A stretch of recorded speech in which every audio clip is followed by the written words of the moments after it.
Bonjour à tous et à toutes, j'espère que vous allez bien. Je suis content de vous retrouver. Aujourd'hui, on parle des maladies du cœur, on parle de la santé en fait du cœur et des artères.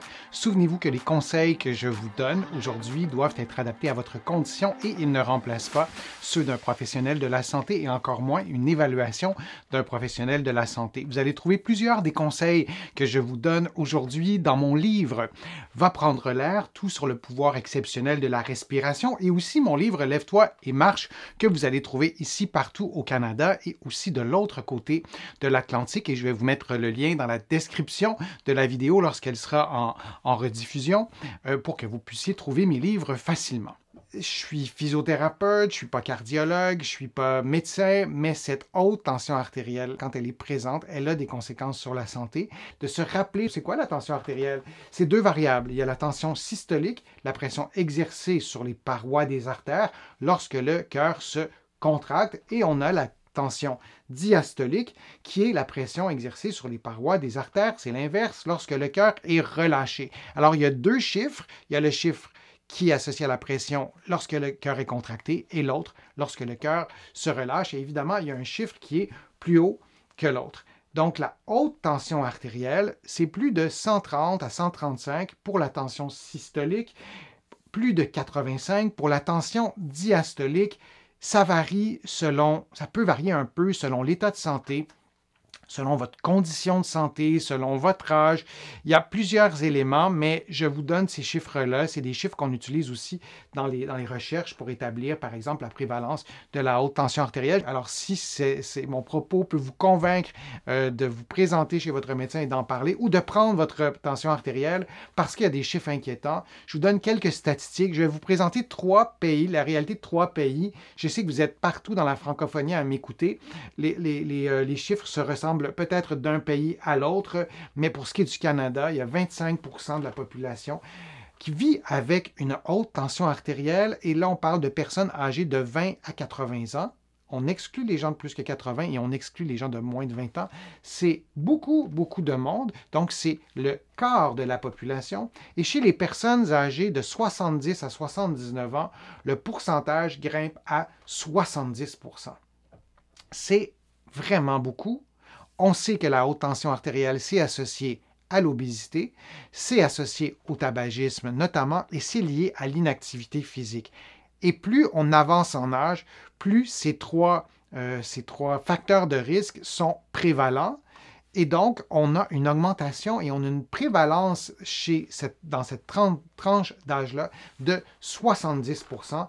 Alors, c'est pas parce que ces gens-là ont 60 et 79 ans, c'est pas parce qu'ils sont vieux, entre guillemets, c'est parce que probablement depuis plusieurs décennies, leur rythme de vie, leur style de vie, leurs habitudes de vie exercent une tension sur le système cardiovasculaire, et on vit à une époque où on est entouré d'éléments qui peuvent mettre à risque notre système cardiovasculaire pour ce qui est de la cuisine rapide, par exemple, de l'omniprésence du sel dans notre alimentation, de l'inactivité physique, de la surconsommation d'aliments. Donc, il y a vraiment plusieurs aspects qui nous incitent à manger plus, par exemple, mais pas uniquement ça, c'est vraiment très complexe, et on va avoir des chiffres comme ça. Pratiquement le 3/4 de ce groupe d'âge-là, ici au Canada, en tout cas, ont une haute tension artérielle. Il y a des raisons génétiques, il y a des personnes qui ont de la haute tension artérielle qui ne sont pas en situation d'obésité ni de surpoids, alors il faut ajouter des nuances, mais les facteurs de risque demeurent importants dans les facteurs de risque que je vous ai présentés. En France, 30% de la population est aux prises avec une tension artérielle trop élevée.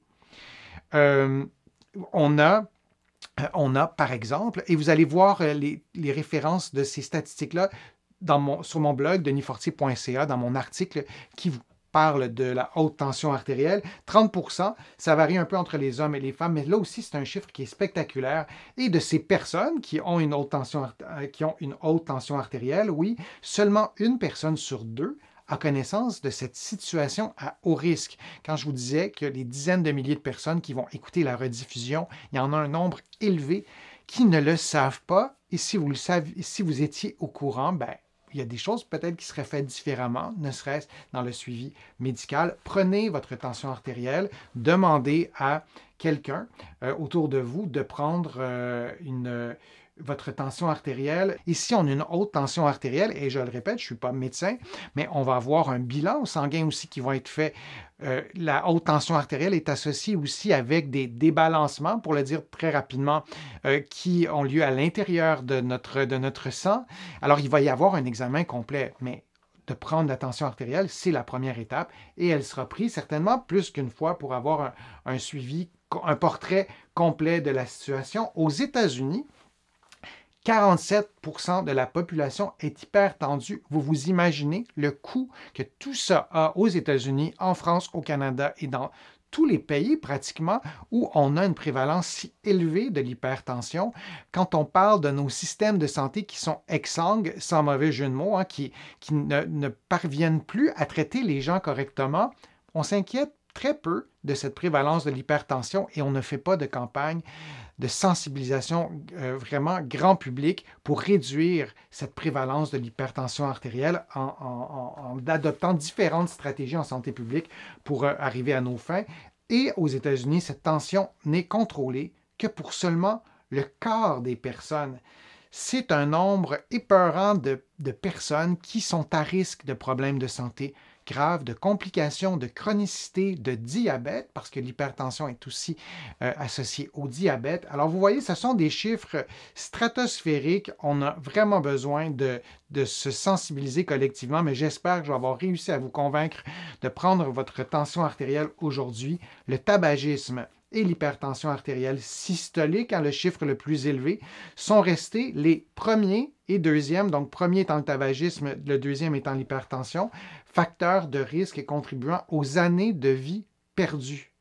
Alors, si on avait une baguette magique pour que plus personne fume, ici, on pouvait réduire de beaucoup la prévalence de l'hypertension artérielle, on gagnerait des années de vie qui sont perdus et on pourrait aussi parler de qualité de vie, c'est un autre sujet, mais dans cette étude, vous trouvez les références dans le bas de l'écran et d'un point de vue populationnel, la situation ne s'est pas améliorée dans les dernières années. Si on regarde de décennie en décennie, les choses ne s'améliorent pas, c'est pire, ça se détériore. Alors, on ne changera pas la société avec une vidéo sur YouTube, mais j'espère vous avoir convaincu de prendre votre tension artérielle. Vous allez trouver sur ma chaîne des astuces aussi pour prévenir la haute tension artérielle, pour mieux contrôler la haute tension artérielle. La science sait ce qu'il faut faire. Alors, parlons de ça, donnons des trucs, des conseils, mais la première étape, c'est de prendre votre tension artérielle.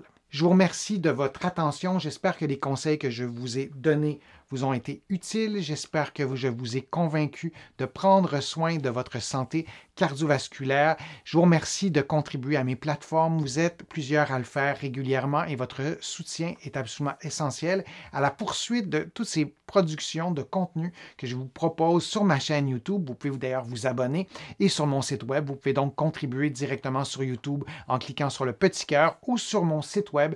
Il y a différentes façons de contribuer financièrement, mais aussi avec des clics. Je vous explique tout ça dans l'onglet « Contribuer ». Vous allez trouver beaucoup d'informations sur la santé cardiovasculaire sur mon site web. Je vous l'ai déjà donné, l'adresse www.denisfortier.ca. Vous pouvez vous abonner gratuitement à l'infolettre.